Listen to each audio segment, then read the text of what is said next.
स्वागत है मित्रों, एक बार पुनः आपका आपके YouTube चैनल सार्थक स्टडी में, जहां हम भारतीय इतिहास के मॉडर्न हिस्ट्री के सेकंड पार्ट में हम आज बात करेंगे ईस्ट इंडिया कंपनी और बंगाल के नवाब, और प्रश्नों की विस्तृत व्याख्या देखेंगे।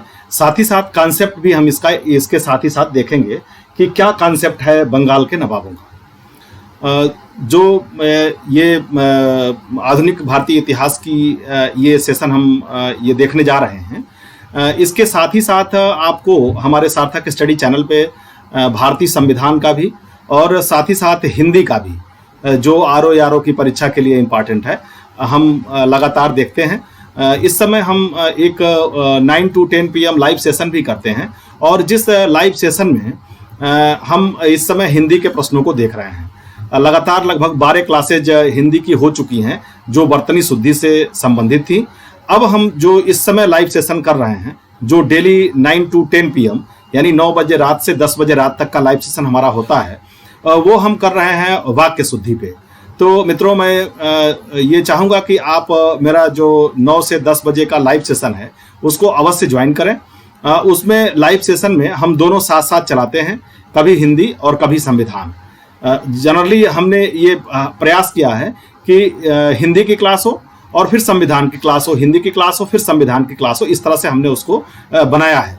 और हमारा ये प्रयास है कि कम समय में हम वे प्रश्न जो उत्तर प्रदेश लोक सेवा आयोग की परीक्षा में पूछे गए हैं, या फिर किसी भी परीक्षा में जीएस के दृष्टिकोण से संविधान से या हिंदी से या फिर इतिहास से आवश्यक हैं, उन प्रश्नों को हमें देखना है। तो इस क्रम का इसके पहले एक और वीडियो हमारी आई थी जो यूरोपीय कंपनियों के आगमन से संबंधित है, पार्ट 1 में। आप हमारी प्लेलिस्ट में विजिट करके उसको भी देख सकते हैं। साथ ही साथ हिंदी की जो क्लासेस हुई हैं 12 जो शुद्ध अशुद्ध वाक्य पे हुई हैं, उनको भी आप प्लेलिस्ट में विजिट करके देख सकते हैं, जिसका लिंक आपको डिस्क्रिप्शन में मिल जाएगा। तो आज मित्रों हम बात करने वाले हैं आप आधुनिक भारतीय इतिहास के अपने इस मॉडर्न हिस्ट्री के सेकंड वीडियो में ईस्ट इंडिया कंपनी और बंगाल के नवाब, जहां से हर परीक्षाओं में प्रश्न पूछे ही जाते हैं। कंसेप्चुअल प्रॉब्लम होने की वजह से थोड़ी बहुत दिक्कत होती है, नहीं तो इससे प्रश्न बड़े आसानी से लगाए जा सकते हैं। हम अपने इस क्रम को आगे बढ़ाते हुए हम देखते हैं कि हमारा जो टॉपिक है आज का वो क्या है। तो वो टॉपिक हमारा है ईस्ट इंडिया कंपनी और बंगाल के नवाब। ठीक है, जैसे यहाँ बंगाल के नवाब केवल रहता तो ये दूसरा चीज हो जाता, लेकिन हम कह रहे हैं कि ईस्ट इंडिया कंपनी और बंगाल के नवाब साथ में है। थोड़ा सा हमको इसके परिप्रेक्ष्य में जाना पड़ेगा और ये थोड़ा देखना पड़ेगा हमें कि ईस्ट इंडिया कंपनी और बंगाल के नवाब का संबंध किस प्रकार से हमको समझना है। अब बहुत ध्यान से सारी चीज़ों को सुनिएगा और समझिएगा, बिल्कुल आपके समझ में आएगा। और इसके बाद हम फटाफट प्रश्नों को करेंगे। जो आज तक ईस्ट इंडिया कंपनी और बंगाल के नवाब से संबंधित प्रश्न पूछे गए हैं वो सारे प्रश्न करेंगे, लेकिन पहले थोड़ा सा हम कंसेप्ट को समझेंगे, और कंसेप्ट को ये समझेंगे कि अंग्रेजों का और बंगाल के नवाबों के बीच संबंध कैसे कैसे बने और बिगड़े हैं, और वो चीज़ हम देखेंगे। सबसे पहले आपको मैं बताऊं कि अंग्रेजों ने बंगाल में अपनी जो प्रथम कोठी लगाई थी, हम अंग्रेजों से शुरू करते हैं। जो प्रथम कोठी बंगाल में लगाई थी वो कब लगाई थी, तो उसको हम यहाँ पे देख रहे हैं। वो लगाई थी 1651 में। इसको आप अगर अपने पास कापी कलम लेके बैठेंगे, और ये किसकी अनुमति से लगाई थी, तो ये शाह शुजा की अनुमति से लगाई थी। ठीक है, शाह शुजा की अनुमति से अंग्रेजों ने 1651 में प्रथम कोठी यहाँ पे बनाई थी। उसी वर्ष एक राजवंश की स्त्री थी, डॉक्टर बॉटन द्वारा चिकित्सा करने पर उसने अंग्रेजों को 3000 रुपये वार्षिक के बदले बंगाल, बिहार तथा उड़ीसा के मुक्त व्यापार के अनुमति दे दी। ठीक है, कौन थी, इनको भी देख लीजिए। डॉक्टर बॉटन थी, शार्ट में हम देखेंगे, फिर उसके बाद से हम डॉक्टर बॉटन थी। और इन्होंने क्या किया था, इन्होंने 3000 रुपया वार्षिक के बदले, डॉक्टर बॉटन ने 3000 रुपये वार्षिक के बदले क्या किया था, बंगाल, बिहार तथा उड़ीसा में मुक्त व्यापार की अनुमति दे दी थी। कहाँ कहाँ पे दी थी, यहाँ पे हम देखेंगे, बंगाल में प्लस बिहार में और तीसरे नंबर पे उड़ीसा में। यह अनुमति इन्होंने मुक्त व्यापार की अंग्रेजों को दे दी थी। थोड़ा सा इतिहास समझ लेंगे तो समझना ज्यादा आसान हो जाएगा। सूबेदार जो थे अजीमुस्सान ने कंपनी को सूतानाटी, कालिकाता तथा गोविंदपुर की जमींदारी दे दी। जो सूबेदार थे उन्होंने ये कर दिया। आगे हम देखेंगे 1717 में फर्रुखसियर ने 3000 रुपए वार्षिक के बदले अंग्रेजों को व्यापार की छूट दे दी। फर्रुखसियर कौन था? तो ये मुगल बादशाह था। मुगल बादशाह अलग हो गया और मुगल बादशाह बंगाल में गवर्नर भेजा करते थे, वो अलग हो गया। अभी जब हम प्रश्नों में आएंगे तो हम इसको कायदे से समझ लेंगे, ठीक है। तो मुर्शिद कुली खां जो है फर्रुखसियर ने क्या किया? 3000 रुपए वार्षिक के बदले अंग्रेजों को व्यापार की छूट प्रदान कर दी। औरंगजेब ने 1700 ईस्वी में मुर्शिद कुली खां को बंगाल का दीवान बनाया। 1717 में इसे बंगाल का सूबेदार बना दिया। अब यहां से हम देखते हैं, ये चीजें हटाते हैं और यहां से देखते हैं, क्योंकि यहीं से हमारे प्रश्न जो हैं वो स्टार्ट होने वाले हैं। किसने बनाया? आप देखेंगे औरंगजेब। औरंगजेब के बारे में जानते ही हैं, ठीक है। औरंगजेब ने क्या किया? औरंगजेब ने मुर्शिद कुली खां को, ये बहुत ही इंपॉर्टेंट है समझना ताकि हम प्रश्न को समझ सकें। मुर्शिद कुली खां को क्या किया? 1717 में बंगाल का नवाब बना दिया। 1717 ईस्वी, ये ध्यान रखिएगा। प्लस किसको बनाया? औरंगजेब ने मुर्शिद कुली खां को बनाया। यहां से बंगाल का इतिहास प्रारंभ होता है। किसने बनाया? तो औरंगजेब ने बनाया। ईस्ट इंडिया कंपनी और बंगाल के नवाब का जो टॉपिक है वो यहीं से प्रारंभ होता है। अब समय समय पे इन्होंने क्या किया, थोड़ा सा एक फ्रेमवर्क मैंने बनाया कि आपको ये बिल्कुल समझ में आ जाए कि ये मुर्शिद कुली खां कहाँ से शुरू हो रहे हैं। औरंगजेब आप जानते ही हैं मुगल बादशाह थे और इन्होंने क्या किया? तो इन्होंने मुर्शिद कुली खां को 1717 में बंगाल का नवाब बना दिया। जो हमारा अब आगे का सफर है वो यहाँ से शुरू होगा, हम देखते हैं। तो पहला ही क्वेश्चन हमारे सामने है स्क्रीन पे, आप देखिए इसको ध्यान से। निम्नलिखित में से कौन एक मुगल सम्राट द्वारा नियुक्त बंगाल का अंतिम गवर्नर था? मैं इसी पे चर्चा कर रहा था। ये कह रहा है जब तक प्रश्न हमको बहुत अच्छे से समझनी है तभी हम लगा पाएंगे। मुगल सम्राट द्वारा, उसके बाद नियुक्त बंगाल का अंतिम गवर्नर। अब जो अगर आपने वीडियो में शुरू की इंट्रो देखी होगी जिसमें हम चर्चा कर रहे थे, तो आप इस प्रश्न का उत्तर सहज ही निकाल लेंगे, आपको कोई असुविधा इसमें नहीं होगी। सरफराज खान, मुर्शिद कुली खान, अली वर्दी खां या सुजाउद्दीन मोहम्मद खां। तो हम देखते हैं कि किसको बनाया था उसने, अभी हम पढ़ रहे थे। तो उन्होंने मुर्शिद कुली खां को, इस प्रश्न का सही आंसर हो जाएगा मुर्शिद कुली खां। मुगल सम्राट द्वारा नियुक्त बंगाल का अंतिम गवर्नर कौन हो गया? मुर्शिद कुली खां हो गया। अब ये अंतिम क्यों हुआ? उसने तो 1717 में इनको बनाया था, अब ये अंतिम क्यों हुआ? ये प्रश्न हम अगले प्रश्न की तरफ जब हम बढ़ेंगे तो वहां हमको क्लियर होता चला जाएगा। जहां भी थोड़ी भी दिक्कत आएगी और क्लियरिफिकेशन में प्रॉब्लम होगी वो मैं आपका जो है डेफिनेटली यहाँ पे क्लियर करने वाला हूँ। कंसेप्ट आपका बिल्कुल क्लियर होगा और इसीलिए आपको वो याद भी होगा। हमारी जो कोशिश है वो ये है कि मैक्सिमम प्रश्न आपको यहाँ इस वीडियो को देखते समय ही याद हो जाए, इसलिए मैं उसको कोरिलेट करता हूं पीछे की घटनाओं से। जब पीछे की घटनाएं कोरिलेट रहती हैं तो उनको याद करने में आसानी होती है। इसलिए मित्रों, अगर ये प्रयास मेरा आपको अच्छा लगता है तो आप हमारे चैनल को सब्सक्राइब कीजिए, लाइक कीजिए, शेयर कीजिए तथा बेल आइकन भी दबाइए ताकि जैसे ही नेक्स्ट वीडियो हमारी अपलोड होती है आपको तत्काल उसका नोटिफिकेशन प्राप्त हो सके। साथ ही साथ आप हमारे साथ लाइव सेशन जरूर ज्वाइन करें जो हम 9 PM to 10 PM करते हैं। डेफिनेटली आपको उसका फायदा समझ में आएगा और आप अपने आप को भी वहां टेस्ट कर सकेंगे। देखते हैं हम अगले प्रश्न को। निम्नलिखित में से कौन सा युद्ध था जिसने भारत में ब्रिटिश प्रभुत्व को प्रारंभ किया? अब जब हम ये समझ गए, यहां पे प्रभुत्व हो जाएगा ब्रिटिश प्रभुत्व, ये ऐसे हो जाएगा। ब्रिटिश प्रभुत्व को प्रारंभ किया, कौन सा ऐसा युद्ध था? बक्सर की लड़ाई, प्लासी का युद्ध, मैसूर की तीसरी लड़ाई या 1857 का स्वतंत्रता संग्राम? ठीक है, भारत में ब्रिटिश प्रभुत्व को का प्रारंभ कह रहा है। तो आप जानते हैं कि सबसे पहले जो इसमें लड़ाई आपको दिख रही है वो कौन सी दिख रही है? तो यहाँ पे इस प्रश्न का सही उत्तर हो जाएगा प्लासी का युद्ध। सबसे पहले आप प्रश्न का उत्तर जान लीजिए। प्लासी के युद्ध ने भारत में ब्रिटिश प्रभुत्व को क्या किया? यहाँ ध्यान दीजिएगा, यहाँ पे इसने कहा है कि प्रारंभ किया, क्योंकि इससे संबंधित एक और प्रश्न आपको आगे मिलने वाला है जो बराबर कंफ्यूज करता है। इसलिए मैंने हाईलाइट किया किसको? प्रारंभ को किया और यहाँ पे भारत ने ब्रिटिश प्रभुत्व को किया। थोड़ा सा हम समझ लेते हैं प्लासी का युद्ध कब हुआ था। तो प्लासी का युद्ध का बाय डेट आपको याद करना पड़ेगा, चूंकि बहुत ही इंपॉर्टेंट है। तो ये हो जाएगा 23 जून 1757। ये प्लासी का युद्ध का टाइम है, 23 जून 1757। हम प्लासी के युद्ध पे आगे चर्चा करेंगे। यहां हम ये जान लेते हैं कि भारत में ब्रिटिश प्रभुत्व को प्रारंभ किसने किया, तो इसी प्लासी के युद्ध ने किया जो 23 जून 1757 ईस्वी को हुआ था। थोड़ा सा प्लासी के युद्ध के बारे में भी यही जान लेते हैं, ज्यादा बेटर रहेगा। तो जो प्लासी का युद्ध था वो जो अंग्रेज लड़े वो रॉबर्ट क्लाइव के नेतृत्व में लड़ाई लड़े। अंग्रेजों ने बंगाल के नवाब सिराजुद्दौला को पराजित किया।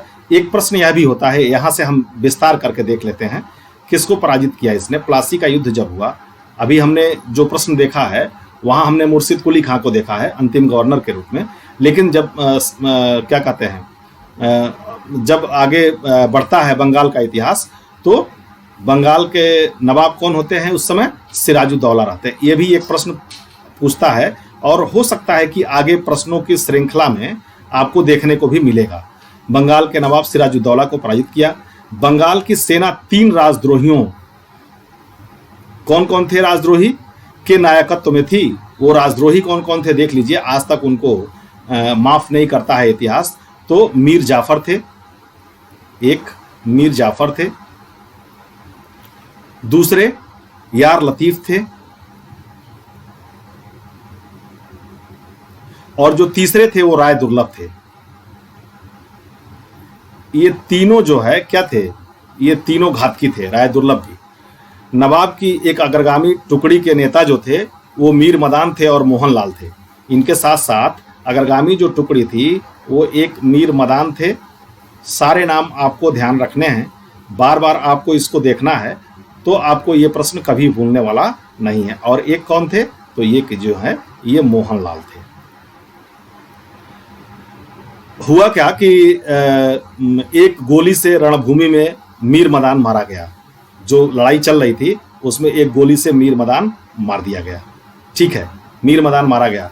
नवाब सिराजुद्दौला द्वारा अपने प्रमुख अधिकारियों से मंत्रणा की गई और मंत्रणा के दौरान मीर जाफर ने उसको कह दिया पीछे हटने को। किसने कहा पीछे हटने को? ध्यान से देखिए, ये वही मीर जाफर है जो लड़ रहा था। इसने क्या कहा? इसने कहा सिराजुद्दौला को कि आप पीछे हट जाइए। नवाब को सेना का नेतृत्व सेनाध्यक्षों के हाथों में छोड़ करके युद्ध से चले जाना चाहिए। इसने कहा नवाब को यहाँ से चले जाना चाहिए, कोई जरूरत नहीं है नवाब की, ठीक है, हम लोग लड़ाई लड़ लेंगे। सिराजुद्दौला वापस मुर्शिदाबाद लौट आया और उसकी हार का यही कारण बना। प्लासी के युद्ध में अंग्रेजों को तात्कालिक सैनिक एवं वाणिज्यिक लाभ प्रदान किया। कृषि और दस्तकारी के क्षेत्र में अग्रणी 3 राज्य बिहार, बंगाल और उड़ीसा में राजनीतिक प्रभुत्व स्थापित करने के लिए पृष्ठभूमि तैयार की। ये प्लासी की पूरी लड़ाई की कहानी है। जहां हमको क्या याद रखना है, प्लासी का युद्ध, इससे आगे प्रश्न मिलेंगे। फिर हमको याद रखना है 23 जून 1757 को यह लड़ाई लड़ी गई थी। फिर हमको ध्यान रखना है कि यार लतीफ, मीर जाफर और राय दुर्लभ, ये 3 लोग थे जो लड़ रहे थे, जिन्होंने धोखा किया। और उसमें अच्छे कौन थे? तो मीर मदान थे, ये मारे गए। और एक कौन थे? एक मोहनलाल थे। प्लासी के युद्ध में नवाब कौन था? तो सिराजुद्दीन था। ठीक है, सारी सिराजुद्दीन लिखे हैं, मिस्टेक हो गया, सारी ये सिराजुद्दीन नहीं है। सिराजुद्दीन भी कहते हैं, सिराजुद्दौला होता है। ये क्या होता है? ये सिराजुद्दौला, सिराजुद्दौला। नेक्स्ट प्रश्न की तरफ हम बढ़ते हैं और विस्तार से भी हम इतिहास को देखेंगे। और जहां भी हम इतिहास को देखेंगे, ये हमारा विश्वास है कि अगर आप इसको सीरियसली देखते हैं तो आपको अच्छा लगेगा और पूरी तरह से ये आपको समझ में आने वाला है। नेक्स्ट प्रश्न की तरफ बढ़ जाते हैं। सिराजुद्दौला द्वारा लॉर्ड क्लाइव द्वारा परास्त हुआ था के युद्ध में।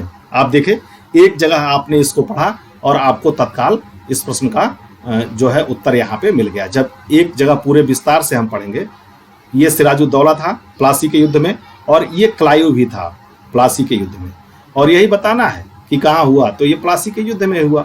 ये कब हुआ? ये 23 जून, बार बार हमको पढ़ना है, 23 जून 1757, क्योंकि ये इंपॉर्टेंट डेट है तो हम इसको बार बार पढ़ेंगे। तो सिराजुद्दौला लॉर्ड क्लाइव द्वारा परास्त हुआ था प्लासी के युद्ध में। इस प्रश्न का उत्तर हो गया। नेक्स्ट प्रश्न देख लेते हैं। भारतवर्ष में ब्रिटिश साम्राज्य का संस्थापक कौन था? देखिए कितना कलाकारी से पूछा गया है। ब्रिटिश साम्राज्य का संस्थापक कौन था? वारेन हेस्टिंग्स, ठीक है, Lord Amherst, Lord Robert Clive, Lord William Bentinck. ये भी प्रश्न आसान है। अभी हम पढ़ रहे हैं कि भारत में ब्रिटिश प्रभुत्व की स्थापना का प्रारंभ किसने किया था? तो स्थापना का प्रारंभ लॉर्ड क्लाइव ने किया है। अभी आपने पढ़ा है, इसलिए विकल्प सी इसका राइट आंसर है। हमने यही कहा था शुरू में, हमने यही बताया आपको इसीलिए कि जब आप शुरू से समझेंगे कंसेप्ट को, तब आप प्रश्नों को पढ़ेंगे तो आपको याद करने में बहुत आसानी होने वाली है। और वही जैसे एक हमने प्लासी के युद्ध से संबंधित प्रश्न पे डिटेल किया और पूरा समझा, और हमको ये पूरा समझ में सारे प्रश्नों के उत्तर ऑटोमेटिक समझ में आते चले जा रहे हैं। नेक्स्ट क्वेश्चन की तरफ बढ़ते हैं। देखिए यहां भी वही आ गया। प्लासी का युद्ध का मैदान कहाँ है? इसमें कुछ नहीं समझना है, इसमें आपको सीधे सीधे याद करना है। प्लासी कहाँ पे है? बिहार में है, आंध्र प्रदेश में है, पश्चिम बंगाल में है, या फिर उड़ीसा में है। ठीक है, तो सबसे पहले तो आप जो है एक ऑप्शन को जब भी परीक्षा दीजिए तो आप ये ध्यान रखिए कि जब बंगाल, बिहार, उड़ीसा 3 प्रदेश की बात हुई थी और प्लासी का युद्ध वहीं से संबंधित है, तो ऐसी कंडीशन में हम क्या नाम है कि आंध्र प्रदेश का कोई प्रश्न ही नहीं उठता। अब बंगाल, बिहार, उड़ीसा 3 में ही आपको ऑप्शन निकालना है। तो आप जानते हैं कि प्लासी का युद्ध कहाँ हुआ था, आपको मालूम ही है पहले से, अभी हम लोग इसको पढ़ रहे थे। तो कहाँ हुआ था ये? तो ये पश्चिम बंगाल में हुआ था, यानी D is a right answer. Plassey का मैदान कहाँ पे है स्थित? तो वो पश्चिम बंगाल में है। नेक्स्ट प्रश्न की तरफ बढ़ जाते हैं। प्लासी का युद्ध लड़ा गया था, हमने पहले ही चर्चा की, आप देख सकते हैं 1761 में, 1757 में, 1760 में या 1767 में। तो 23 जून, फिर मैं यहां पे जोड़ता हूं 23 जून, ये हमको जो बहुत महत्वपूर्ण हो उनकी डेट भी हमें याद रखनी है, यानी 23 जून 1757 को प्लासी का युद्ध हुआ था। इस क्वेश्चन का उत्तर एकदम आसान हो गया। नेक्स्ट क्वेश्चन देख लेते हैं। निम्न में से किसने अपनी राजधानी मुर्शिदाबाद से मुंगेर स्थानांतरित की? ठीक है, मुर्शिदाबाद से कहां स्थानांतरित कर दिया इसने? मुंगेर स्थानांतरित कर दिया। स्थानांतरित यहां पे तो छूट गया। अब ये अलीवर्दी खां था, ठीक है, या फिर सिराजुद्दौला था, या फिर मीर जाफर था, ठीक है, मुर्शिदाबाद से मुंगेर ले जाने वाला, या फिर मीर जाफर था, या फिर मीर कासिम था। तो ये कौन था? इस प्रश्न का जो राइट आंसर होगा वो हो जाएगा विकल्प डी, यानी मीर कासिम। मीर कासिम ने अपनी राजधानी को मुर्शिदाबाद से मुंगेर स्थानांतरित किया। जैसे वह मुर्शिदाबाद में जो षड्यंत्रमय वातावरण था, उससे वातावरण से तथा कलकत्ता से भी, कलकत्ता में चूंकि अंग्रेजों का हस्तक्षेप था, तो कलकत्ता से भी दूर रहना चाहता था ताकि अंग्रेजों का हस्तक्षेप न हो सके। इसीलिए मीर कासिम ने क्या किया, जो राजधानी इसकी मुर्शिदाबाद थी वहां से स्थानांतरित करके कहां कर दिया? ये मुंगेर कर दिया। नेक्स्ट प्रश्न देख लेते हैं। सबसे अधिक निर्णायक युद्ध जिसने अंग्रेजों के भारत में प्रभुत्व को स्थापित किया था। ठीक है, मैं इस प्रश्न का जिक्र पहले ही किया था कि यह प्रश्न आएगा। अब आप देखिए, सबसे अधिक निर्णायक, यहां पे आप अंडरलाइन करेंगे, सबसे अधिक निर्णायक युद्ध जिसने अंग्रेजों के भारत में प्रभुत्व को स्थापित किया था। यहां जो इस प्रश्न का उत्तर हो जाएगा, वो इस प्रश्न का उत्तर क्या हो जाएगा? तो वो इस प्रश्न का उत्तर यहां पे हो जाएगा बक्सर का युद्ध, यानी विकल्प ए इसका सही आंसर होगा। न कि यहां पे आपको क्या बोलते हैं, न कि यहां पे आपका प्लासी का युद्ध होगा, क्योंकि यहां इसने एक चीज लगाया है। मैंने इस प्रश्न का जिक्र वहीं किया था कि ध्यान कीजिएगा, सबसे अधिक निर्णायक युद्ध कह दिया इसने, और वहां पे कहा था प्रभुत्व की स्थापना, तो वहां स्टार्टिंग थी, लेकिन सबसे अधिक निर्णायक जो फाइनल डिसाइड कर दिया कि क्या होगा बंगाल में, तो जो सबसे अधिक निर्णायक जब कहता है तो वहां प्लासी ना होकर के बक्सर हो जाता है। और ये बक्सर का युद्ध जैसे हमने प्लासी पढ़ा है वैसे हम यहाँ पे बक्सर भी पढ़ेंगे। ये कब हुआ था? तो ये 22 अक्टूबर 1764 को हुआ था। 22 अक्टूबर 1764 को यह युद्ध हुआ था। ये डेट भी हमको ध्यान रखनी पड़ेगी, ठीक है। तो ये सबसे अधिक निर्णायक युद्ध था। इसमें क्या हुआ था, इसमें बक्सर के युद्ध को हम जान लेते हैं कि क्यों सबसे अधिक निर्णायक युद्ध कहता है। इसमें हुआ यह था कि मीर कासिम, अवध के नवाब शुजाउद्दौला तथा दिल्ली के मुगल सम्राट शाह आलम द्वितीय की सम्मिलित सेना को अंग्रेजों ने परास्त कर दिया। वहां तो केवल लड़ाई बंगाल में थी, लेकिन यहाँ क्या हो गया, यहाँ बंगाल के जो नवाब थे वो मीर कासिम थे, मीर कासिम हो गए। इसके साथ ही साथ अवध के नवाब को भी इन लोगों ने मिला लिया। कौन थे, तो वो शुजाउद्दौला थे।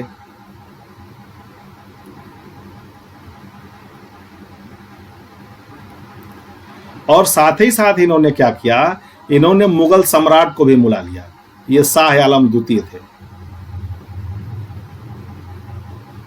शाह आलम सेकंड थे। अब देखिए, चूंकि जो मुगल बादशाह हुआ करते थे, पूरे भारत के बादशाह थे, ये आई गए।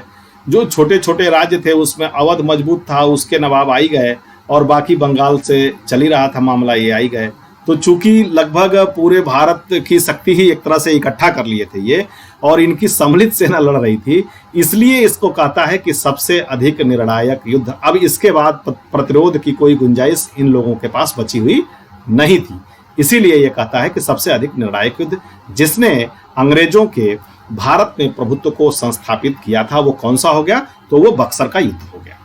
अब इन तीनों लोगों की सम्मिलित सेना लड़ी थी, और उधर से अंग्रेजों की जो कमान थी वो मेजर हेक्टर मुनरो की थी, या इसको भी समझ लीजिए मेजर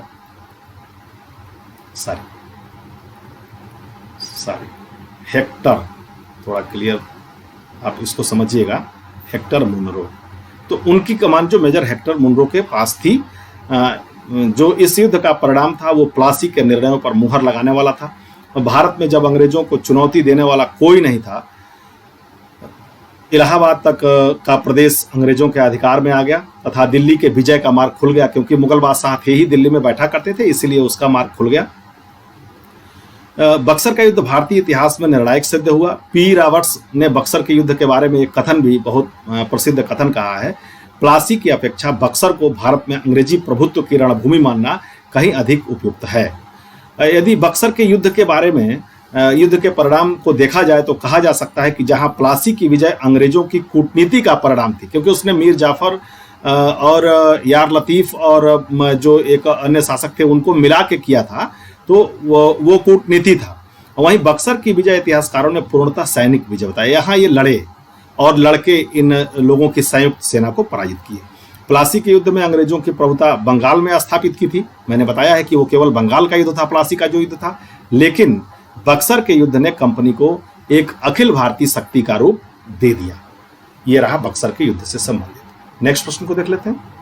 अंग्रेजी ईस्ट इंडिया कंपनी द्वारा लड़े गए निम्नलिखित युद्धों में से कौन सा सर्वाधिक निर्णायक था? अभी हम लोग इस प्रश्न को पढ़ के ही आ रहे हैं कि इसमें जो सर्वाधिक निर्णायक युद्ध था वो कौन सा था। यहीं पे हम प्लासी के लड़ाई पे बता रहे थे कि प्लासी की लड़ाई को ध्यान से देखिए, वो प्रारंभिक था, और ये क्या था, ये सर्वाधिक निर्णायक यहाँ पे कह रहा है, तो सर्वाधिक निर्णायक बक्सर का होता है, जिसका पूरा डिटेल हमने अभी देखा है। नेक्स्ट प्रश्न देख लेते हैं। इंग्लैंड की ईस्ट इंडिया कंपनी की भारत में प्रथम निर्णायक सैन्य सफलता मानी जाती है। देखिए यहाँ भी ये प्रश्न आपको देखने को मिल गया। बक्सर का युद्ध है, इंग्लैंड की ईस्ट इंडिया कंपनी की भारत में, यहाँ पे हम थोड़ा सा ध्यान दे देंगे, भारत में प्रथम निर्णायक हमको ध्यान देना है। यहाँ दोनों प्रश्न दो तरह से पूछे जाते हैं, तो प्रथम निर्णायक सैन्य सफलता जो थी वो कहेगा अगर, तो ये बक्सर का युद्ध ही इसका राइट आंसर हो जाएगा, ये इसका करेक्ट आंसर हो जाएगा। नेक्स्ट प्रश्न देख लेते हैं। निम्नलिखित में से कौन सा युद्ध भारत में अंग्रेजों के आधिपत्य की स्थापना की दृष्टि से सबसे महत्वपूर्ण समझा जाता है? ये क्या कह रहा है, अंग्रेजों के आधिपत्य के दृष्टिकोण से कौन सा युद्ध है जो सबसे अधिक?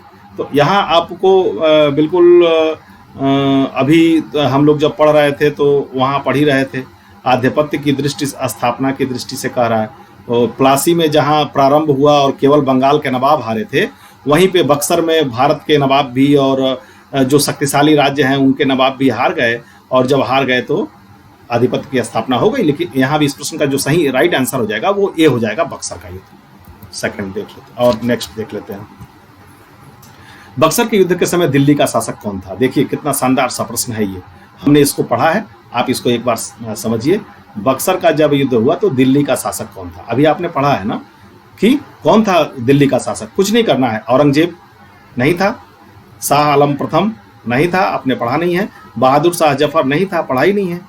कौन था? शाह आलम द्वितीय, अवध के नवाब और बंगाल के नवाब मिलके ये लड़ाई लड़े थे। तो इस प्रश्न का राइट आंसर हो जाएगा विकल्प डी, शाह आलम द्वितीय। कौन था उस समय? शाह आलम द्वितीय था। नेक्स्ट क्वेश्चन की तरफ बढ़ जाते हैं। बक्सर की लड़ाई के समय बंगाल का नवाब कौन था? बिल्कुल, आपने दो प्लासी के युद्ध और बक्सर के युद्ध में सारी चीजें पढ़ ली हैं, आपको कहीं कोई प्रॉब्लम नहीं आएगी, सारे प्रश्नों के उत्तर आप बहुत आराम से करेंगे। तो बक्सर की लड़ाई के समय कौन था? बंगाल का नवाब। तो बक्सर की लड़ाई के समय जो बंगाल का नवाब था वो मीर जाफर था। विकल्प B is a right answer. ठीक है, नेक्स्ट क्वेश्चन देख लेते हैं। निम्नलिखित में से जिस एक शासक ने ईस्ट इंडिया कंपनी को दीवानी प्रदान की? अब हम अगले स्टेप पे आ गए। अभी तक बक्सर और प्लासी पे थे, अब हम अगले स्टेप पे आ गए। यहां कह रहा है कि ईस्ट इंडिया कंपनी को बंगाल की ईस्ट इंडिया कंपनी को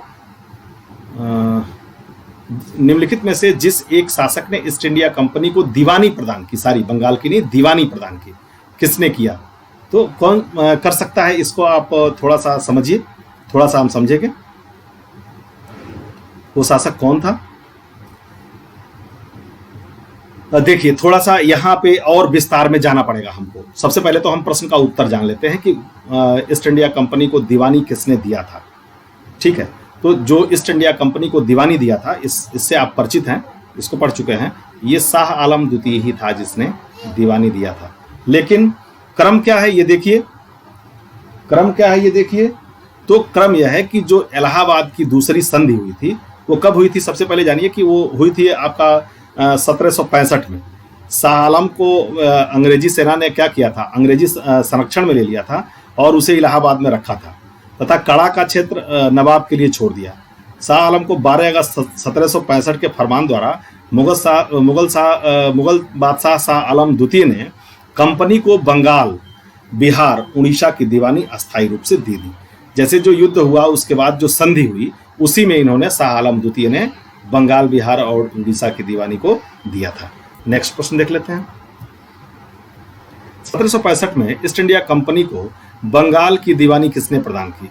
ठीक, देखिए कितना बढ़िया प्रश्न बनाया गया है और उन्हीं प्रश्नों में से निकाल के बनाया गया है। मेरा उद्देश्य ही है इन प्रश्नों को बिल्कुल खोल के रख देना ताकि ये याद ना करना पड़े, बल्कि आपको एक बार अगर आप देखते हैं, अपना यूटिलाइज करते हैं टाइम, तो वहीं से आपका इसका कॉन्सेप्ट भी क्लियर हो जाए और आपको यह प्रश्न याद भी हो जाए। केवल प्लासी का युद्ध और बक्सर का युद्ध आपने कायदे से पढ़ा और वहां से कोरिलेट करके सारी चीजें आपको याद होती चली जाएंगी। आप जब इस वीडियोस को देखेंगे और 1, 2 बार 3 बार देखेंगे तो डेफिनेटली आपको बिल्कुल कहीं कोई प्रॉब्लम नहीं होगी। यहाँ ये मैं इसलिए बोल रहा हूँ कि ये प्रश्न वहां से ही रिलेटेड है जहां हम समझ के आए हैं। सन 1765 में ईस्ट इंडिया कंपनी को बंगाल की दीवानी किसने प्रदान की? अब आप 1765 के बारे में जानते ही हैं, तो यहाँ पे हम ये देख सकते हैं कि किसने दीवानी प्रदान की है।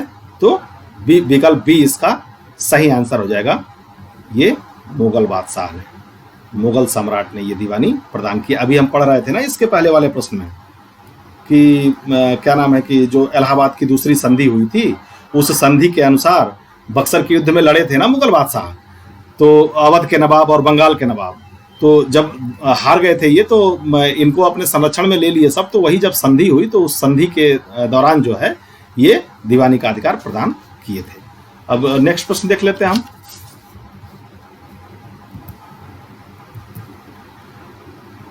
नेक्स्ट प्रश्न है, किस गवर्नर के कार्यकाल में ईस्ट इंडिया कंपनी को शहंशाह शाह आलम द्वारा बंगाल, बिहार तथा उड़ीसा की दीवानी के अधिकार दिए गए? अब यहाँ पे ये सीधे, उस समय गवर्नर भी हुआ करते थे तो ये सीधे गवर्नर पे चले गए। तो उस समय गवर्नर कौन था? तो उस समय जो गवर्नर था, यहाँ थोड़ा और डिटेल में जाने पे आपको समझ में आएगा, लेकिन यहाँ केवल लर्न करने से मतलब है। हालांकि यहाँ तो कोई दिक्कत ही नहीं है क्योंकि हम लोग पढ़ चुके हैं इनके बारे में। Lord Clive, Lord Cornwallis, Lord Wellesley, Lord William Bentinck से यहाँ कोई मतलब नहीं है। कह रहा है कि कार्यकाल में ईस्ट इंडिया कंपनी को शहंशाह शाह आलम द्वारा। तो शाह आलम लड़े कहाँ थे? शाह आलम लड़े थे बक्सर के युद्ध में। बक्सर का युद्ध अंग्रेजों की तरफ से कौन लड़ा था? तो बक्सर का युद्ध अंग्रेजों की तरफ से लॉर्ड क्लाइव लड़ा था। लॉर्ड क्लाइव के नेतृत्व में लड़ा गया था, इसलिए दीवानी कौन देगा? तो शाह आलम ही देंगे। ठीक है, शाह आलम देंगे। किसको देंगे? जिसके साथ लड़े थे लॉर्ड क्लाइव साथ। तो इसका उत्तर लॉर्ड क्लाइव हो गया। नेक्स्ट प्रश्न की तरफ बढ़ जाते हैं। सम्राट शाह आलम द्वितीय ने ईस्ट इंडिया कंपनी को बंगाल, बिहार तथा उड़ीसा की दीवानी प्रदान की। क्या शानदार प्रश्न है, कब प्रदान की? ठीक है, तो इसमें हम देखेंगे ये जो टाइम है संधि का, वही टाइम है, यानी कि 12 अगस्त 1765 को। यहाँ पे बहुत माइनर प्रश्न आपसे पूछ लिया गया है, थोड़ा सा डिफिकल्ट ये बनाया गया है। और डिफिकल्ट बनाने का जो कारण है वो ये है कि जो बक्सर का युद्ध है ये बहुत ही अति इम्पॉर्टेंट प्रश्न है, प्लासी और बक्सर दोनों।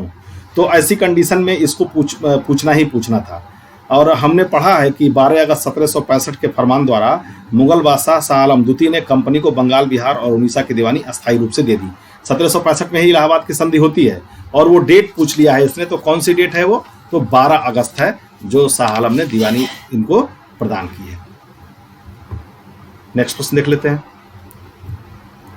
करा इलाहाबाद की संधि के बाद रॉबर्ट क्लाइव ने मुर्शिदाबाद का उप दीवान किसे बनाया? अब जब ये बक्सर के युद्ध के बाद इनके हाथ में आ जाता है तो क्या करते हैं ये?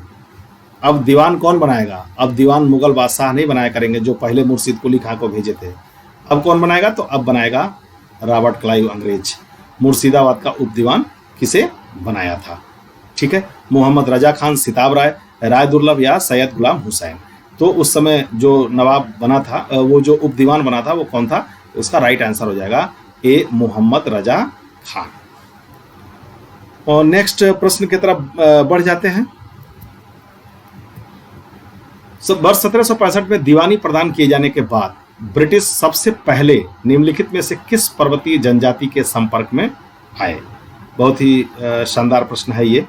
तो जो सबसे पहले जिनके संपर्क में आए वो हमको बताना है। गारो है, खासी है, कुकी है या टिपरा है। इसको भी मैं कोरिलेट कर देता हूँ कि कैसे ये पर्वतीय जनजाति के संपर्क में आए थे। इसका राइट आंसर जो हो जाएगा वो विकल्प बी हो जाएगा, वो हो जाएगा खासी। हुआ क्या था कि 1765 में अंग्रेजों द्वारा सिलहट की दीवानी प्राप्त की गई तथा बर्मा युद्ध के बाद जो स्याक द्वारा सिलहट को जयंतिया तथा गारो पहाड़ी क्षेत्रों से जोड़ने के लिए सड़कों का निर्माण किया जाने लगा। किसको किसको जोड़ रहे थे ये? बर्मा को और कर रहा है कि बाद में स्कॉट द्वारा सिलहट को जयंतिया और गारो पहाड़ी क्षेत्रों से जोड़ा जा रहा था, जिसके विरोध स्वरूप इन पहाड़ों में रहने वाली जो खासी जनजाति थी उनके नेता जो तीरथ सिंह थे उनके नेतृत्व में विद्रोह हो गया। यहाँ ये भी जान लीजिए इनके नेता कौन थे? तो इनके नेता थे तीरथ सिंह। और ये जब बना रहे थे जोड़ने के लिए, उसी समय क्या हुआ? उसी समय तीरथ सिंह ने क्या किया? विद्रोह कर दिया। और वहीं से रिलेटेड यह प्रश्न है जो पूछा जाता है कि 1765 में दीवानी प्रदान किए जाने के बाद ब्रिटिश सबसे पहले किस पर्वतीय जनजाति के संपर्क में आए थे? तो खासी जनजाति थी जिनके संपर्क में ये आए थे। नेक्स्ट देख लेते हैं। हाँ, बहुत अच्छा सा प्रश्न आ गया फिर हम लोगों के सामने। और इसमें ये पूछा है कि जो 18वें शतक में भारत में लड़े गए युद्धों का जो सही क्रम है उनको इसने पूछा है। बहुत ही अच्छा प्रश्न है और इससे हम 4 ठो डेट याद कर लेंगे और यह प्रश्न कहीं भी आएगा या किसी भी रूप में आएगा या अलग अलग तोड़ के भी आएगा तो हमको बहुत दिक्कत नहीं होगी। कालानुक्रम पूछ रहा है कौन सा युद्ध कब हुआ था। तो सबसे पहले हम इसका उत्तर देख लेते हैं। तो जो इसका राइट आंसर है वो राइट आंसर इसका क्या है? वो बी है। यानी सबसे पहले जो हुआ था वो अंबर का युद्ध हुआ था। बस केवल इतना आप ध्यान रखिए, बाकी आपको ध्यान आ जाएगा प्लासी का युद्ध, वांडीवास का युद्ध और बाद में यहाँ बक्सर का युद्ध आ जाएगा। इन्होंने बहुत चालाकी से क्या किया है कि अंबर का युद्ध और वांडीवास का युद्ध इसमें जोड़ दिया है। लेकिन हम इसको भी याद करेंगे और यहाँ से याद करके कंफर्म करेंगे। तो ये जो अंबर का युद्ध है ये जो हुआ था, अन्य ऑप्शन को हम नहीं गए हैं, ये जो हुआ था वो 1749 में हुआ था, 1749।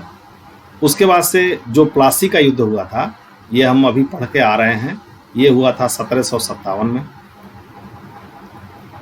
इसके बाद जो वांडीवास का युद्ध हुआ था, ये कब हुआ था? तो वांडीवास का युद्ध हुआ था 1760 में। और बक्सर का युद्ध हमने पढ़ा ही है, अभी हमको याद ही रखना है इस पार्ट से, ये हुआ था 1764 में। जब हम इस प्रकार इन प्रश्नों को पढ़ेंगे तो हमसे कहीं कभी भी गलती नहीं होगी, ठीक है। और ये हमको एक बार में याद ही जाएगा, 49, 57, 60 और 64। अब हम अंबर के युद्ध के बारे में थोड़ा सा जान लेते हैं, याद करने में आसानी होगी। जैसे मुजफ्फर जंग, चंदा साहब तथा फ्रांसीसियों की संयुक्त सेनाओं ने बेल्लूर के समीप अंबर नामक स्थान पे अनवरुद्दीन को पराजित कर उसकी हत्या कर दी। मुजफ्फर जंग दक्कन का सूबेदार बन गया।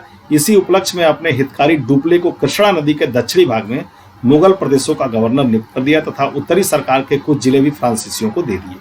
इसके अतिरिक्त मुजफ्फर जंग की प्रार्थना पर एक फ्रेंच सेना की टुकड़ी बुस्सी के नेतृत्व में हैदराबाद में तैनात कर दी गई। ये जो फ्रांसीसी थे वो लड़ रहे थे, ये पहले हो गया था। तो ये हो गया। प्लासी का हमने पढ़ाई है। हम वांडीवास देख लेते हैं। ये भी अंग्रेजों और फ्रांसीसियों के मध्य ये युद्ध हुआ था और जिसमें फ्रांसीसी पराजित हुए थे। अंग्रेजी सेना का नेतृत्व जो है यहाँ पे आयर कूट कर रहे थे और जबकि फ्रांसीसी सेना का नेतृत्व जो कर रहे थे वो काउंट डी लाली कर रहे थे। यानी कि हमने अंबर का जो युद्ध देखा वो क्या बोलते हैं, अंबर नामक स्थान पे फ्रांसीसियों और वहाँ के जो नवाब थे या शासक थे उनसे हुआ था, लेकिन जो वांडीवास हुआ था ये अंग्रेजों से ही हुआ था। नेक्स्ट क्वेश्चन की तरफ बढ़ जाते हैं। उस फ्रांसीसी सेनापति का नाम बताइए जो 1760 में वांडीवास के युद्ध में पराजित हुआ था। तो अभी हम लोग पढ़ रहे थे कि कौन पराजित हुआ था, तो कौन था ये? अभी हमने पढ़ा है काउंट डी लाली था और अंग्रेजों का जो था वो कौन था? वो सर आयरकूट था। तो 1760 में वांडीवास का युद्ध जो लड़ा गया था अंग्रेजों और फ्रांसीसियों के बीच, उसमें जो पराजित सेनापति फ्रांसीसी था वो काउंट डी लाली था। नेक्स्ट प्रश्न देख लेते हैं। वांडीवास के युद्ध 1760 में क्या हुआ? देखिए कितना आसान सा है। एक बार कॉन्सेप्ट को हमने समझा और प्रश्न हमको याद होते चले जाएंगे। क्या हुआ था? तो फ्रेंच ने ब्रिटिश को हराया, ब्रिटिश ने डच को हराया, ब्रिटिश ने फ्रेंच को हराया। यहाँ विकल्प सी आंसर जब हम आते हैं तो यहाँ हमको हमारा उत्तर मिल जाता है। यहाँ लिख रहे हैं डच को ब्रिटिश ने हराया, डच का यहाँ कोई मतलब ही नहीं है। अगर यहाँ डच है ये ऑप्शन कट गया। वांडीवास का युद्ध थोड़ा सा भी याद है, यहाँ डच है ये कट गया। अब फ्रेंच ने ब्रिटिश को हराया ये सही नहीं है, आप जानते ही हैं, तो इसलिए ब्रिटिश ने फ्रेंच को हराया। इसका ऑप्शन विकल्प सी इसका राइट आंसर हो जाएगा। नेक्स्ट प्रश्न की तरफ बढ़ जाते हैं। और देखिए ये प्रश्न हम लोग पहले भी डिस्कस कर रहे थे, इसमें एक और आ गया। प्रश्नों को थोड़ा सा स्पेशल बनाने का प्रयास हमेशा करता है। चूंकि ये आईएएस का प्रश्न है इसलिए थोड़ा सा ये इसको और क्रिटिकल बनाए हैं और कंसेप्ट आपसे ढूंढ रहे हैं कि कितने कंसेप्ट आपको याद है। कह रहे कौन सा युग्म सही सुमेलित नहीं है। फिर भी हम प्रश्नों से हमको कभी घबराना नहीं चाहिए। हमेशा जो है हमको धैर्य के साथ काम लेना चाहिए। जैसे ये टिपिकल तो बनाए हैं, लेकिन आप टिपिकल पे मत जाइए, जो आप जानते हैं उस प्रश्न पे आइए। बक्सर का युद्ध, मीर जाफर के विरुद्ध क्लाइव, ठीक है। करेक्ट कौन सा युग्म सही सुमेलित है? पहले इसको देखिए, सही सुमेलित यहाँ पे पूछ रहा है।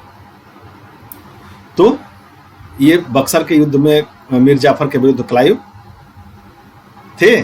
अगर आप थोड़ा सा दिमाग लगाएंगे तो बक्सर के युद्ध में मीर जाफर और क्लाइव नहीं थे, बल्कि अवध के नवाब सुजाउद्दौला, मुगल सम्राट शाह आलम और मीर कासिम की संयुक्त सेना थी, न कि मीर जाफर थे। युद्ध में यहाँ पे मीर जाफर लिख रहा है, ये नहीं थे। कौन कौन थे? हम पुनः यहाँ पे लिखते हैं कि बिल्कुल एकदम लर्न हो जाए, आपको कहीं से कोई दिक्कत ना हो। ये अवध के नवाब हैं, ये सुजाउद्दौला हैं,